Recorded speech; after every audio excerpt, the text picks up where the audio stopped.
Hey guys, आप सभी को जन्माष्टमी की ढेर सारी शुभकामनाएं। तो ये वीडियो है जब हम लोग ने कृष्ण जी का जन्म किया था। तो रात को 12 बजे सारी पूरी डेकोरेशन और सारा भोग वगैरह बनाने के बाद हम लोग 12 बजे जन्म करते हैं।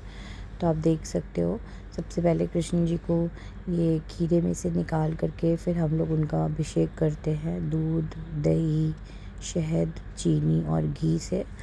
और उसके बाद पंचामृत में उसको मिक्स भी कर देते हैं। तो यहाँ आप देख सकते हो, मैं थोड़ा फास्ट फॉरवर्ड में लगा दे रही हूँ क्योंकि ये 1 से 1.5 घंटे का प्रोसेस था और आप लोग बोर हो जाएंगे इसलिए। और इसके बाद फिर हम लोग ने उनको स्नान करवा के अच्छे अच्छे नए नए वस्त्र, आभूषण और उनका अच्छा सा श्रृंगार किया। और इस तरह इस व्रत को हम लोग ने कंप्लीट किया और काफ़ी बहुत अच्छा लगता है, मन को बहुत शांति भी मिलती है। और इस दिन एक अलग ही एनर्जी आप लोग को जो भी व्रत रहता होगा और जो भी मुझसे रिलेट कर पाता होगा वो ज़रूर फील करेगा। एक अलग ही एनर्जी रहती है, इतना कुछ बनाना भी होता है, उसके बाद भी आपको ऐसा नहीं लगेगा कि बहुत आप वीक फील कर रहे हो या ऐसा कुछ नहीं। आप कुछ भी नहीं खाओ सारा दिन, उसके बाद भी पूरी एनर्जी अच्छे से रहती है क्योंकि एक अलग ही उत्साह होता है भगवान के जन्म का।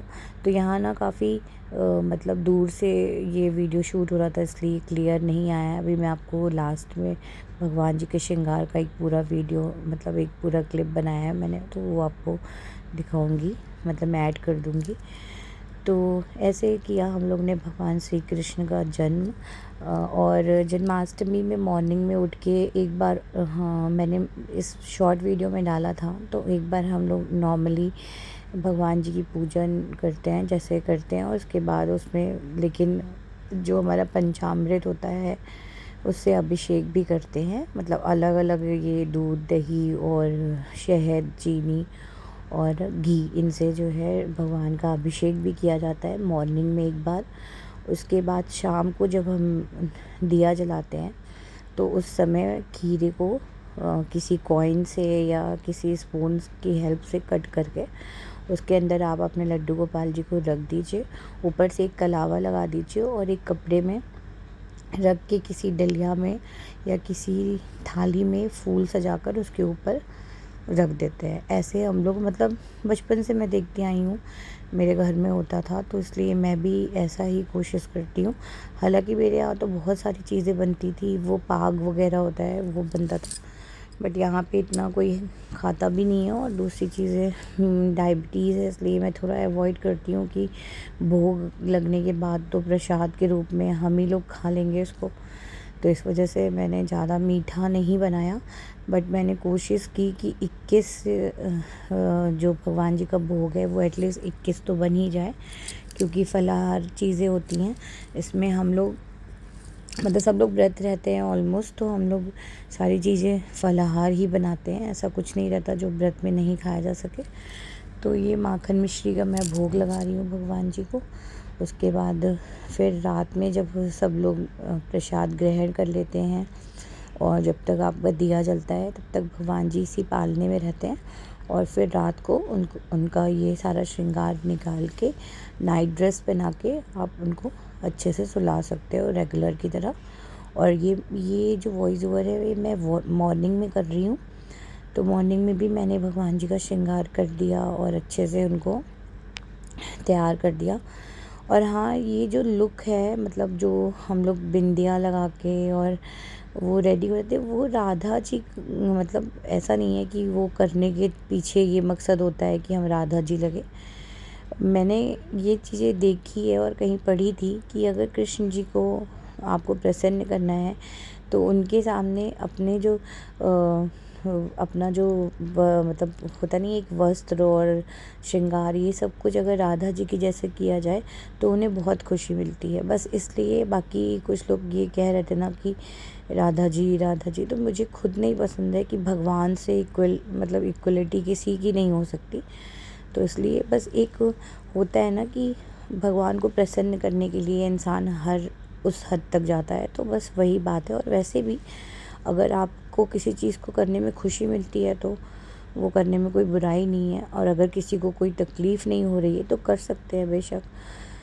तो यहाँ पे ये सारी चीज़ों का भोग लगाया और इसमें मैंने बनाया था माखन मिश्री, तो बाज़ार की ही होती है। माखन बनाया था और बिल्कुल फ्रेश, और उसके बाद आलू फ्राई, मखाना, मूंगफली, काजू, बादाम, ये सारी चीज़ें तो थी ही क्योंकि मेवा तो रहता ही है। उसके बाद मैंने बनाया था साबूदाने की टिक्की, साबूदाने की खिचड़ी, कूटू की दलिया और सिंघाड़े के आटे का हलवा, सिंघाड़े की पंजीरी, धनिए की पंजीरी, पंचामृत और पूड़ी, किसकी, सिंघाड़े के आटे की पूड़ी, आलू टमाटर की सब्जी, चटनी, और मुझे कुछ चीज़ें याद नहीं आ रही है मे बी। तो ऐसे करके हमारा भगवान का भोग जो है अच्छा खासा रेडी हो गया था, इतना कि मतलब अच्छा आप प्रसाद वितरण अच्छे से कर सकते हो। और पंचामृत तो बिल्कुल मत भूलिएगा, वो तो बिल्कुल मस्त है। और धनिए की पंजीरी, हालांकि पता नहीं भगवान जी उसको पसंद करते हैं मे बी, इस वजह से सब लोग बनाते हैं, बट इतना भी अच्छा बनाने के बाद भी मुझे थोड़ा सा पंजीरी धनिए वाली मुझे अजीब ही लगती है टेस्ट में, बट ठीक है अगर भगवान जी को पसंद है। और लास्ट में मुझे पता चला था कि भगवान जी को अरवी की सब्ज़ी बहुत पसंद है, बट मेरे से यार मतलब एकदम ताकत ही ख़त्म हो गई थी। लास्ट 11:30 बजे तक मैंने सोचा बनाऊं, फिर उसको बॉईल करना ये, तो उस वजह से मैंने नहीं बनाया अरवी की सब्ज़ी। तो बाकी इतना जो भोग बनाया था वो सारा बहुत हो गया था। और साबूदाने की खीर भी बनाई थी मैंने, मुझे याद आ गया, क्योंकि मीठे का आइटम बहुत ज़्यादा नहीं था। पंजीरी और खीर के अलावा ज़्यादा ऑलमोस्ट, और हलवा, उसके अलावा मीठा ज़्यादा नहीं था, क्योंकि सिंघाड़े का हलवा भी बनाया था, मतलब वो जो लापसी काइंड ऑफ होता है वो बनाया था। तो ऐसे करके हम लोग ने भगवान का पूजन किया।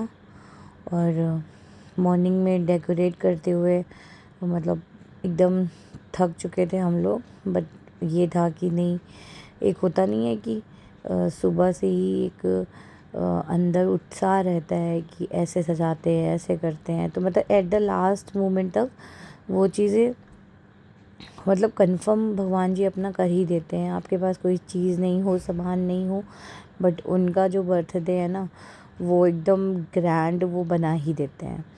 तो ये होती है भगवान जी की महिमा और उनका मतलब चमत्कार। एनीवेज, तो आई होप आप लोगों को भी श्री कृष्ण जन्माष्टमी में बहुत ही ज़्यादा मज़ा आया होगा, बहुत ही इंजॉय किया होगा, और भगवान श्री कृष्ण सबकी मनोकामना पूर्ण करे। और जो लोग मुझे पर्सनली जानते हैं उनको पता ही होगा, मैं तो दिल से चाहती हूँ कि एक बार मुझे मौका मिले तो मैं भी भगवान जी को श्रृंगार एक असली रूप में भी करूँ, मतलब विग्रह के रूप में तो करती ही हूँ। तो यहाँ देखिए ये जो पेंटिंग है ना, ये मैंने मेरे पास एक स्टोन मिल गया था, तो मैंने ऐसा खुद से इसको बना दिया। तो ये था मेरा वीडियो। आई होप आप लोग को पसंद आया होगा, पसंद आए तो एक लाइक ज़रूर कर लेना। Bye bye.